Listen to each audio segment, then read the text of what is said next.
In this video, I'd like to introduce something to you called How2statsbook.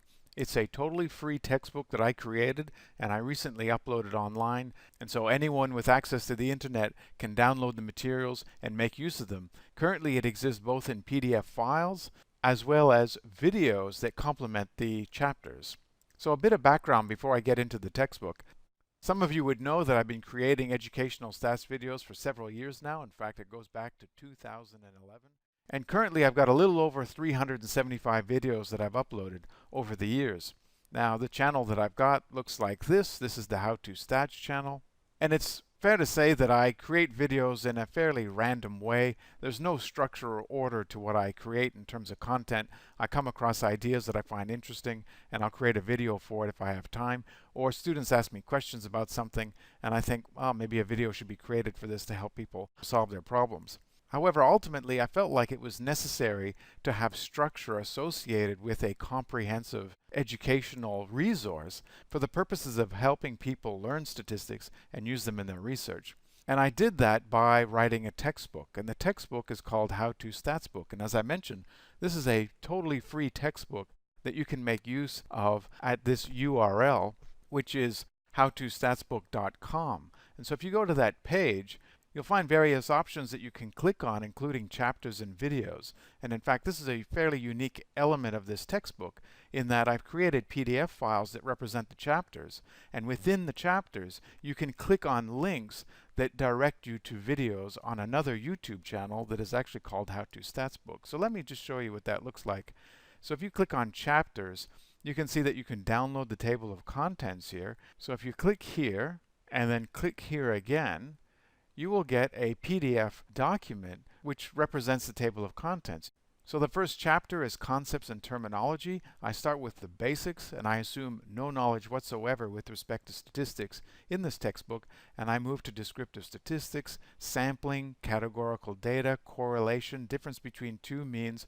I cover all the basics and I've completed all the way up to chapter 16, which is nonparametrics. I've got several chapters in progress. The logistic regression chapter is nearing completion, and factor analysis has a lot of it complete already. And over the coming months and years, I'll be uploading more and more chapters associated with this How2Stats book. Now let me just show you what a chapter looks like. So if I go into correlation, for example, and click on this PDF link, I get a download, and that is the PDF. And again, this PDF is totally free of charge. Anyone can download it. So here's the content listing for this chapter, and you can see what it looks like. I just have regular writing like any textbook would have. But then when I get to something that I feel needs a little bit more explanation, or that somebody might appreciate listening to someone speak to rather than just read, you can see that there's a reference here that says watch video 5.1. And if you click on that, Pearson R Formula Explained, you'll go to the How2Statsbook channel directly, and you can start listening to me talking about the Pearson's R correlation. And then you can go back to the chapter if you like. The chapters have been separated into foundational section and an advanced topics section. So the foundations cover the basics that probably anyone should be learning in a unit devoted to applied statistics. And then I've got advanced topics that even people who do research for many years might not have any experience for. And so, for example, I cover the Pearson correlation estimated through randomization testing, which is a bit different than bootstrapping, which I also cover in the advanced topics. So all these chapters have the foundational elements and the advanced topics. And so here's what the channel looks like, the How2Statsbook channel. And I encourage you to subscribe to the channel if you want to be alerted to the chapters that I'll be uploading over the next few months and very likely years. Now, something else that's a little bit unique about this textbook is that you can get access to the data files very easily. You'll note that in each section where I do an analysis of data, I specify the data file that I'm using for this example. And so you could follow along if you want. And I'm going to talk a little bit more about how you can get access to those data files in a minute. So why create another stats book? To be honest, I had reservations about creating a textbook because the time associated with creating a textbook is really quite substantial. And also, there were actually quite a few textbooks on the market already, and I was even teaching from them.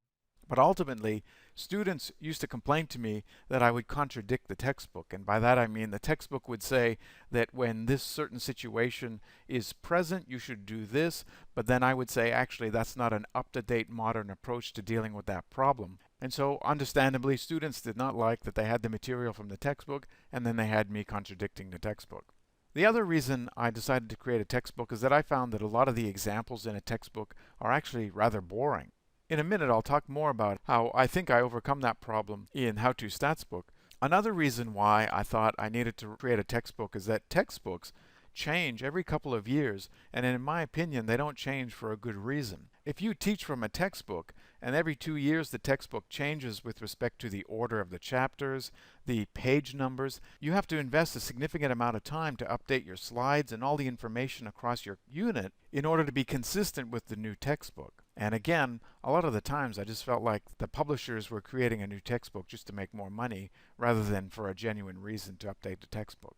Now, the last reason I decided to create How2statsbook is that a lot of students do not buy textbooks as much as I would like them to do so for the units that I teach, so that they can follow along and gain as much as they can with respect to learning the application of statistics. To be honest, I could understand why they weren't buying the textbooks, given the financial constraints most students are facing, as well as the fact that textbooks have increased in price well beyond the average of inflation, as depicted in this analysis here that I found online, where college textbooks are shown to have inflated in price almost as much as hospital services.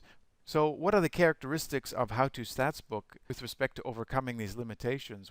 Well, for one, I no longer contradict myself in the textbook because I represent what I think are positions that are justifiable on the basis of publications and simulation research to help represent a position that is more modern and sophisticated than is often depicted in a textbook, even the popular ones. Examples are evaluating distributions for normality. The vast majority of textbooks really do not deal with this issue appropriately. And identifying outliers, another very simple thing that most textbooks fail to do in an appropriate way, not only on the basis of my opinion, but I also provide references for the procedures that I recommend in the textbook. Now, with respect to boring studies, well, what I did is I found published studies and I simulated the data to correspond very closely to the results reported in the study. So, for example, in the bivariate correlation chapter, the example is based on estimating the association between years of education completed and earnings. Probably a question that people ask when they go into university is, if I go to university, is this going to help me earn more money? Well, that's a good question. And in the textbook, you'll find an answer to that question. In fact, the correlation is 0.338 on the basis of a very large-scale study. And so across the textbook, I have numerous examples of studies that I think are at least somewhat interesting to talk about and learn from. And that's including the many practice questions that I provide at the end of almost all of the chapters.